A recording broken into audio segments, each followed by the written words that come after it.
Childhood is an extremely important part of a person's development, and the role of a child's parent is vital. If parents do not care for their children's needs, both physically and emotionally, then it can cause major impacts on that child's life in the future. This is a case which truly lives out how horribly wrong a child's life can go if these needs are not properly met. This is the case of Fred and Rosemary West.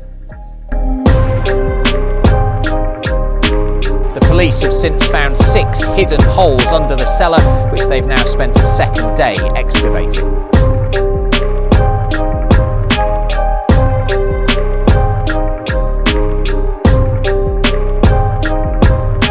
Being beaten up by her stepmother and being abused maybe by her father.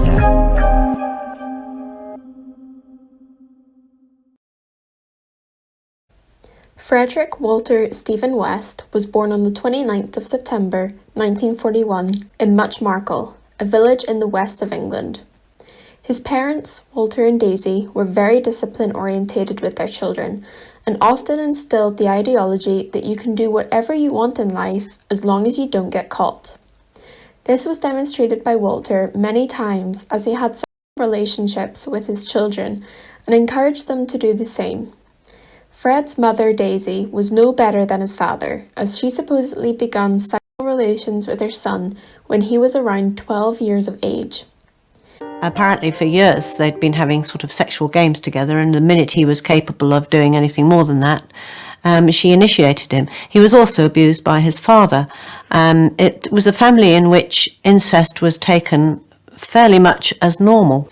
Fred was described as a very scruffy child in school and struggled with reading and writing. At the age of 17, he suffered a traumatic brain injury when he had an accident whilst riding his motorbike, which people say began his violent rages and may have possibly led to the heinous acts he committed once he became an adult. Fred was in and out of jail as he grew older, but it all started when his sister Kitty accused him of raping her at the age of 13 and impregnating her. He freely admitted this act, almost confused at why he was being punished, saying to the police, "Doesn't everybody do it?" However, Fred was never convicted of this charge, as Kitty refused to testify against him at the last minute, so he got away with it, proving that he could do whatever he wanted as long as he didn't get caught. Fred met and married his first wife, Catherine, more commonly known as Raina, in 1962, and she soon fell pregnant. In a plot twist though, the child wasn't Fred's and turned out to be that of an Asian bus driver, which her family were very upset about. Despite this, the two moved to Glasgow in Scotland with Raina's daughter, Charmaine, and she soon gave birth to Fred's first biological daughter, Anna Marie. The marriage was nothing but abusive from Fred's part, and he later moved back to England with both girls, leaving Raina in Scotland. Fred began a relationship with the children's nanny, Anne McFall, who was a poor 18-year-old girl, and she became pregnant with his child in 1966, but was last seen in July 1967 and was later found dead in a field with her limbs cut off and her unborn baby cut from her womb.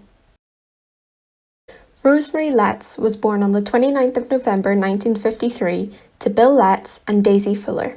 Both parents suffered from mental illnesses, and during her pregnancy with Rose, Daisy underwent electroconvulsive therapy, something that many people have argued caused issues with Rose's development and partially led her to criminality later in life.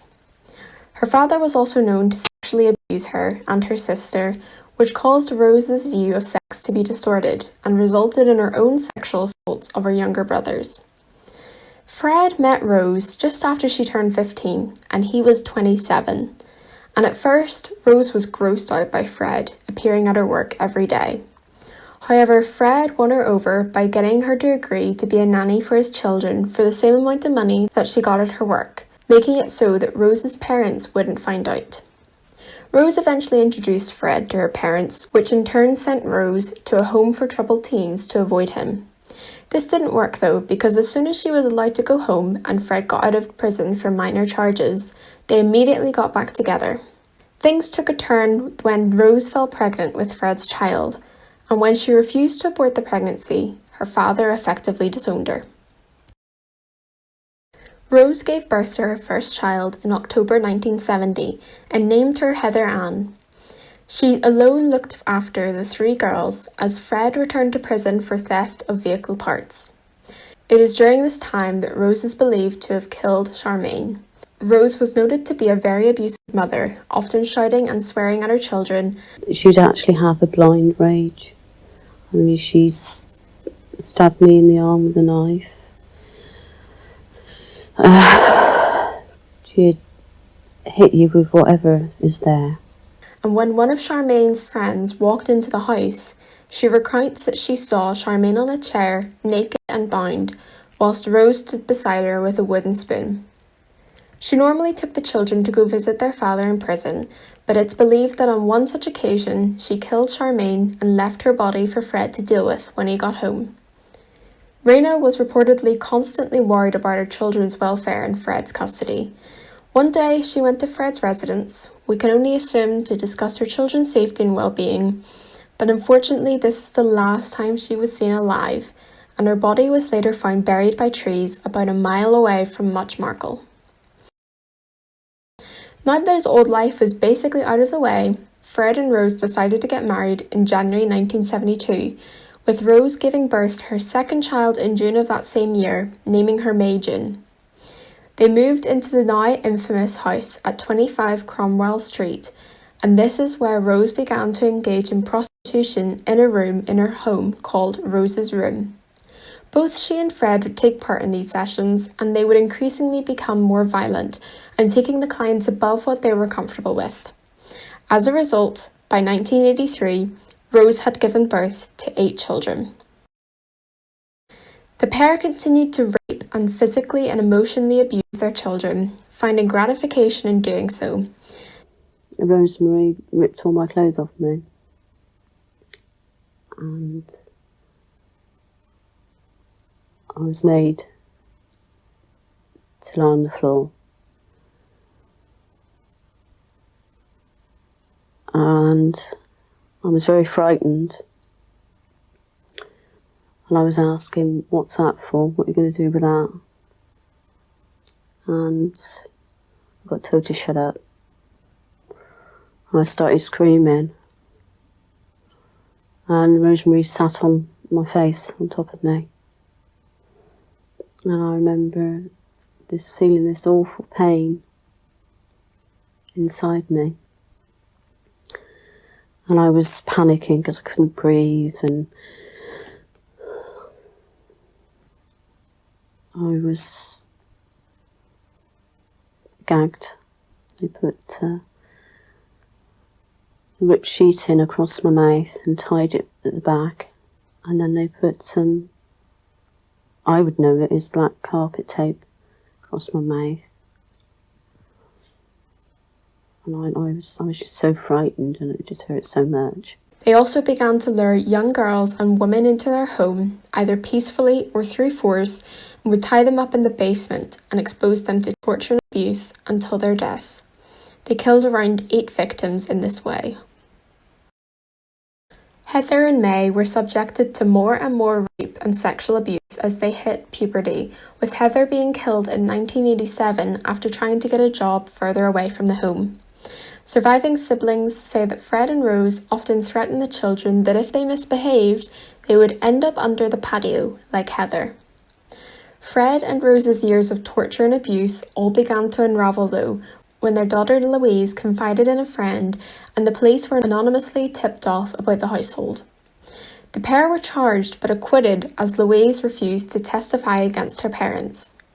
The police continued their investigation though and gained a search warrant for the house in February 1994, with records showing that Rose apparently turned pale when police confronted her at the doorstep and called for Fred.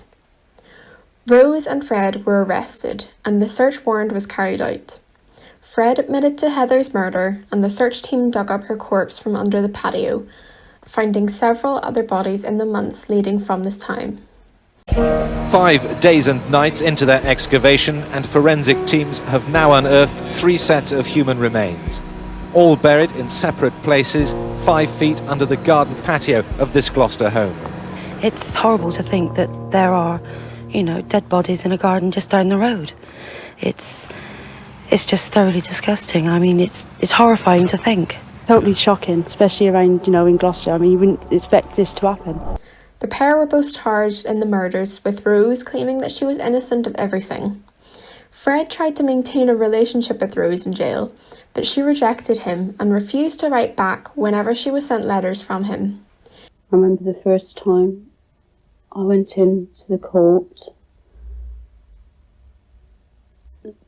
They brought my stepmother up from downstairs first. Then my father came up and there were some policewomen, prison officers were with next to my stepmother, and my father was stood up and he was looking at Rosemary and she did glimpse at him and he leant forward to touch her. And I heard him say, "How are you, Rosemary?" And she completely ignored him. Before Fred could go to trial, he hanged himself in his cell on the 1st of January 1995, leaving a suicide note that included a drawing of a headstone with the words written, "In loving memory, Fred West, Rose West. Rest in peace where no shadow falls. In perfect peace he waits for Rose, his wife." Rose, however, was put on trial and found guilty of all counts of murder and abuse. She has tried to appeal her sentence but has been refused every time, with an order now given that she can never be granted parole. Despite this, she still maintains her innocence and as of 2019 is incarcerated at HM Prison, Newhall. Whilst the search team were digging up the bodies, they found that parts would be missing from each person, like fingers or kneecaps. It was found out that Fred kept these as a souvenir of each murder. The house has since been demolished and a small walkway has been created in its spot. For Caroline Owens, forgetting her ordeal will not be so easy. They've took it all down now and turned it into this walkway. Some people wanted a garden of remembrance, but others thought it wouldn't be respected as such. So they decided to turn it into a walkway. And now I'm actually walking where the house was. And some of the girls would have been buried under this area here.